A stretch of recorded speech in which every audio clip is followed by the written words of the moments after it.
Hello guys, the anthro job हो आप सभी का तहे दिल से स्वागत करता है। और आज है एपिसोड नंबर 8 और आज हम बढ़ते हैं हमारे एक नए वैकेंसी की तरफ।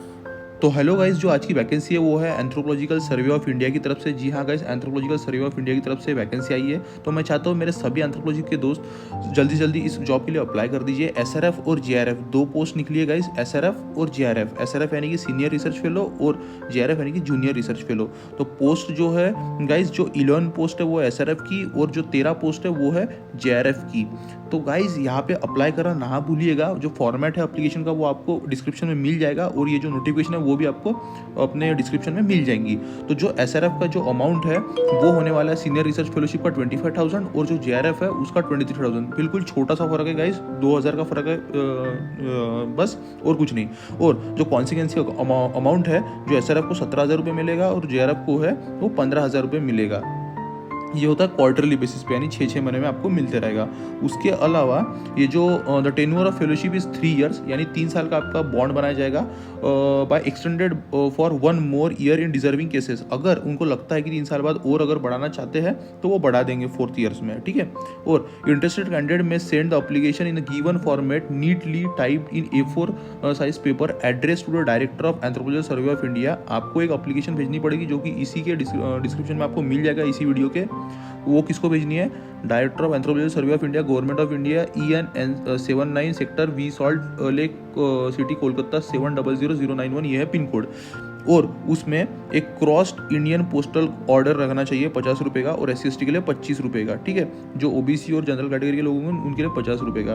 तो इन फेवर ऑफ पे एंड अकाउंट ऑफिसर एंड पे and account office, department of culture, government of India, Kolkata, payable eight GPO Kolkata, ठीक है।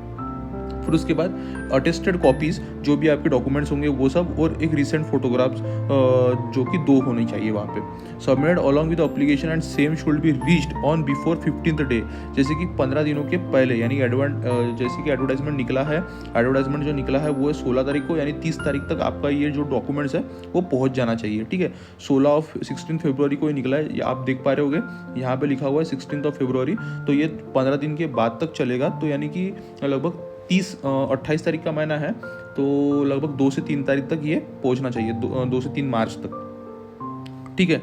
और इसका जो एडवर्टाइजमेंट है वो पब्लिश किया गया था एम्प्लॉयमेंट न्यूज़ रोजगार समाचार of the director and anthropological survey of India, ठीक है। यहाँ पे पब्लिश किया गया था ये सब चीज़ें, जो भी वैकेंसीज निकली है NSI की, SRF और JRF की, वो सब। तो जो वैकेंसीज है यार, बहुत अच्छी वैकेंसीज है, लगभग 20 से 30 पोस्ट है। तो आप ज़रूर अप्लाई कर दीजिएगा। और इसकी इन्फॉर्मेशन आपको www.ansi.gov.in पे भी मिल जाएगी। और original certificate should be produced. जब आप जाओगे तब आपको ओरिजिनल सर्टिफिकेट भी लेके जानी है। और जो ये इंटरव्यू और राइटिंग एग्जाम होगा यहाँ पे, फर्स्ट बेसिस पे पहले आपका राइटिंग एग्जाम हो जाएगा, फिर उसके बाद एग्जाम हो जाएगा। राइटिंग एग्जाम में आप क्वालिफाई होते हैं तो ही आपका इंटरव्यू होगा। तो राइटिंग एग्जाम में आपको क्लियर करना है और फिर उसके बाद इंटरव्यू होगा, ठीक है।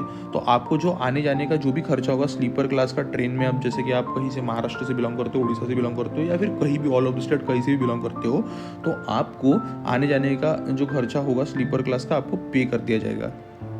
और उसके अलावा भी अगर आप गवर्नमेंट बस से आते हो तो उसका भी, तो जैसे ही आप जाते हो वैसे ही वो फेयर आपको दे दिए जाएंगे। आप जैसे ही टिकट अपना दे दोगे उनके पास सबमिट कर दोगे, ठीक है। तो अभी देखते हैं रिक्वायरमेंट क्या क्या है, रिक्रूटमेंट कहाँ पे होने वाली है और इसकी एलिजिबिलिटी क्या है। तो first of all purpose of the fellowship क्या है? तो ये एक बायोकल्चरल स्टडी होने वाली है to research students scholars to undertake the advance study and research in anthropology and allied disciplines related to biocultural science, ठीक है। तो बायोकल्चरल साइंस की एक स्टडी होने वाली है। टोटल जो वैकेंसी है, मैंने फिर से एक बार बोल देता हूँ, 11 वैकेंसीज है और 13 जो JRF की है और 11 जो है वो SRF की है, ठीक है। लगभग 2 सीट्स का फर्क है बस। तो लगभग हो गई ये 34 सीट्स है, ठीक है। 24 सीट्स है, सॉरी 24 सीट्स है। Number of vacancy subject to change any vacancies, ये कम ज़्यादा हो सकती है। उसके अलावा एक स्पेसिफिक रीजन में ये जगह निकली है, जैसे कि आप देख पा रहे हो CRC नागपुर, ठीक है। तो यहाँ पे SRF की सीनियर रिसर्च फेलो 2 पोस्ट निकली है, एक है कल्चरल की, एक है फिजिकल एंथ्रोपोलॉजी की। फिर वैकेंट पोस्ट JRF की वो है 1 फिजिकल की। तो ऐसे आप देख सकते हो। फिर मैसूर का भी है, तो एक कल्चर का निकला और 2 फिजिकल की निकली है। फिर जेआरएफ में जो है वो 1 कल्चर और 1 फिजिकल एंथ्रोपोलॉजी की। तो ऐसे लगभग 9 रीजनल पोस्ट में जगह निकली है, तो आप अप्लाई कर सकते हो बहुत डिफरेंट कैटेगरीज में, जैसे SRF, JRF, cultural, physical anthropology जो भी मांग रहा है आप देख लीजिएगा अच्छे से। फिर उसके बाद जो इंटरव्यू का डेट है वो आपको बताया जाएगा जल्दी से जल्दी। Eligible candidate will be communicated through email and post. अगर आप एलिजिबल हो तो आपको इंटरव्यू के लिए बुलाया जाएगा और एग्ज़ाम के लिए भी बुलाया जाएगा, ठीक है। तो जैसे कि आप एग्ज़ाम देते हो और एग्ज़ाम के बाद आपको बुलाया जाएगा कि आप एलिजिबल हो, तो आप इंटरव्यू के लिए आ जाइए। फिर स्टाइफंड रेट्स क्या है, तो आपको जैसे पहले बताया था 25,000 रुपये एसआरएफ और जेआरएफ के लिए 23,000 रुपये, और अपना एसआरएफ के लिए जो कॉन्टीजेंसी अमाउंट है वो है 17,000 रुपये, और जेआरएफ के लिए कॉन्टीजेंसी अमाउंट वो है 15,000 रुपये, ठीक है। एलिजिबिलिटी क्राइटेरिया देख लेते हैं एक बार। सीनियर रिसर्च फेलोशिप एसआरएफ जो होता है वो 32 साल के से कम ही होना चाहिए, और 55% मार्क होना चाहिए उसका मास्टर डिग्री में एंथ्रोपोलॉजी या फिर अलाइड डिसिप्लिन जो कि साइकोलॉजी हो, ज्योग्राफी हो, बहुत सारे हैं। हमको कोई लेन देन नहीं है, हमको एंथ्रोपोलॉजी से लेन देन है, इसलिए हम एंथ्रोपोलॉजी के बारे में बोलेंगे, ठीक है। उसके अलावा 2 ईयर्स ऑफ रिसर्च एक्सपीरियंस होगा तो आप डिजायरेबल कैंडिडेट होगे, ठीक है।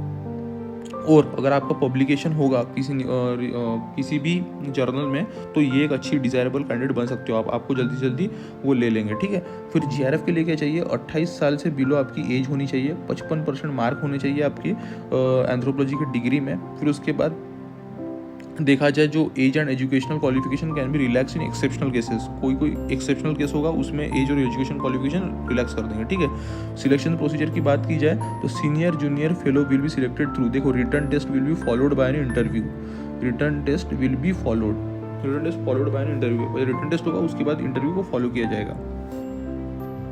फिर उसके बाद टेन्योर ऑफ फेलोशिप क्या है, tenure of all categories fellowship will be 3 years. देखो 3 ईयर्स का ये प्रोजेक्ट है। हाउएवर इन डिजर्विंग केसेस मैंने बोला था 1 साल एक्सटेंड किया जाएगा, और 30 days leaves in year admissible to fellow. तो ये बाकी का इन्फॉर्मेशन जो है ये नॉर्मल आप पढ़ लीजिएगा, अप्लीकेशन वगैरह ये सब चीज़ें हैं ये।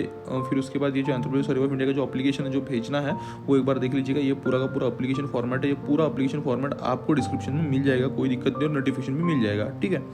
तो ऐसा है गाइस, तो मेरे तरफ से बेस्ट विशेष आपको जल्दी से जल्दी एंथ्रोपोलॉजी सर्वे ऑफ इंडिया में लग जाइएगा, और बाकी एंथ्रोपोलॉजी के दोस्तों को जल्दी से जल्दी यहाँ पे अप्लाई करने बोल दीजिएगा। अगर आप नहीं अप्लाई करना चाहते हो तो फिर कौन अप्लाई करेगा यार, हमको हमारी तरफ से 110% देना है, फिर वो सामने वाले की देखेगा कि हमको लेना है या नहीं लेना है, हमारा 100% दो बस, ठीक है। तो फिर से मिलते हैं एक नए वैकेंसी के साथ, बाय बाय।